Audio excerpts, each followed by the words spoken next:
Kaya upang ihatid ang mensahe ng pasasalamat, ating tinatawagan si Arian Gail Ifahem, Batang May Karangalan.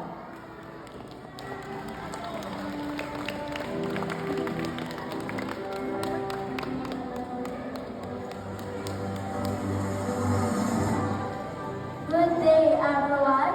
To our Municipal Mayor, Honorable Lester Disagun, Vice Mayor, Honorable Marquez Disagun, to our Municipal Councilors, Barangay Captain of Kalangay, Honorable Alvin Mendoza, to our able Mother of San Nicolas Sub-Office, Dr. Andrea M. Hernandez, to our guest speaker, Mrs. Charisse Tay Cardina Hernandez, respected school heads, especially Mang Noni A. Disagun, dear teachers, beloved parents, grandparents, and guardians, my fellow graduates, and most especially our loving God. Mula, I am Arian Gail Andosa Pahal, and it's truly an honor to stand before you today. Mula sa bawat pagsubok at tagumpay na ating nalampasan, dala natin ang ating tema, Pilipinong nagsipagtapos, handang mamuno ng may kakayahan at mabuting pagkatao.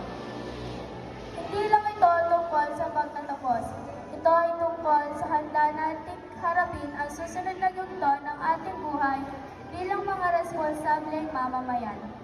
Bawat hamon na hinarap natin ay naghubog sa ating karakter, pinagyaman ng ating kaalaman at itinuro sa atin ang kahalagahan ng pagtutulungan at malasakit sa isa't isa.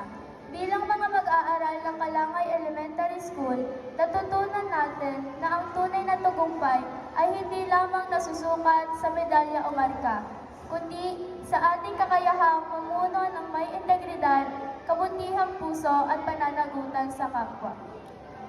Bawat aral, bawat alaala at bawat karanasan ay nagsilbing pundasyon para sa ating paghubog bilang mga lider ng kinabukasan. At bago ang lahat, I offer everything to God. Lord, thank you for guiding us through every step of this journey. Sa bawat pagsubok na akala namin hindi namin kakayanin, nandyan ka.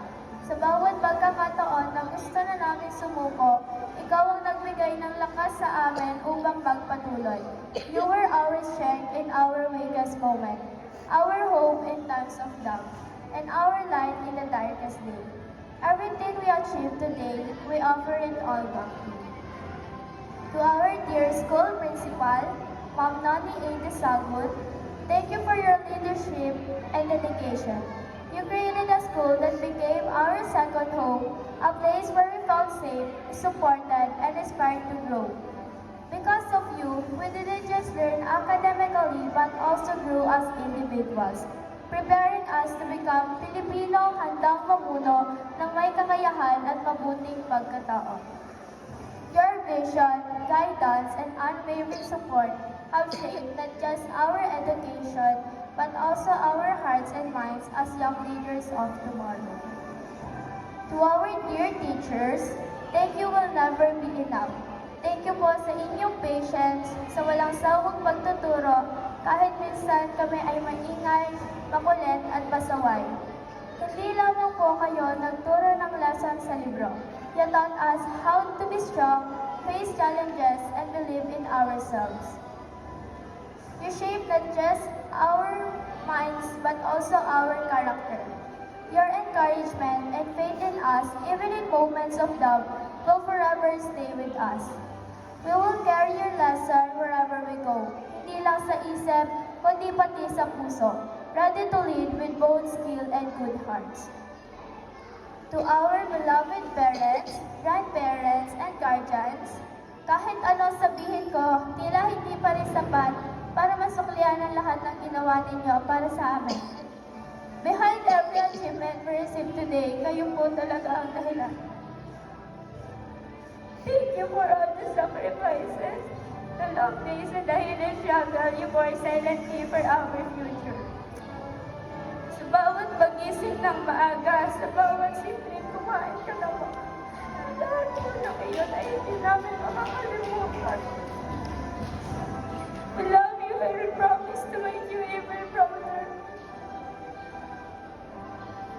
And now to my dear classmates, my Marigot and Decagon family. Hindi ko maipaliwanag kung gaano kayo mahalaga sa akin. Ang dami natin pinagdaanan, hindi lamang saya, kundi pati hirap, stress at pagod. At sa mga panahong akala natin, hindi natin kakayanin. Pero ang lahat ng iyon ay nalampasan natin dahil nariyan tayo para sa isa't isa. Sa bawat tawanan, sa bawat puyat sa assignments, sa bawat kabahan sa recitation or exam, ang lahat ng iyon ay naging bahagi ng ating samahan bilang mga isang individual at bilang isang pamilya. As we go our separate ways, dadalhin ko kayo sa puso ko. Distance will never break the bond we build. I will always be proud of you and I will always be cheering for you. And I hope one day when we meet again, we'll look at each other and say, kinaya natin. Marigold, Decagon, and especially Kalakay Elementary School, thank you for being my home, my safe place, and my second family. Hindi man natin napansin, pero habang lumilipas ang panahon, unti-unti natin binuo ang isang samahang hindi madaling mapalitan. Sa pagharap natin sa bagong yugto ng buhay, dalhin natin ang ating tema sa bawat hakbang. Patuloy natin ipakita bilang mga Pilipinong magsipagtapos ay handa tayong mamuno ng may kaputihang puso, mabuting pagkatao. This is not just the end. This is just the beginning. Congratulations, batchmates, we made it. And no matter where life takes us, we will always have each other. Thank you and God bless us all.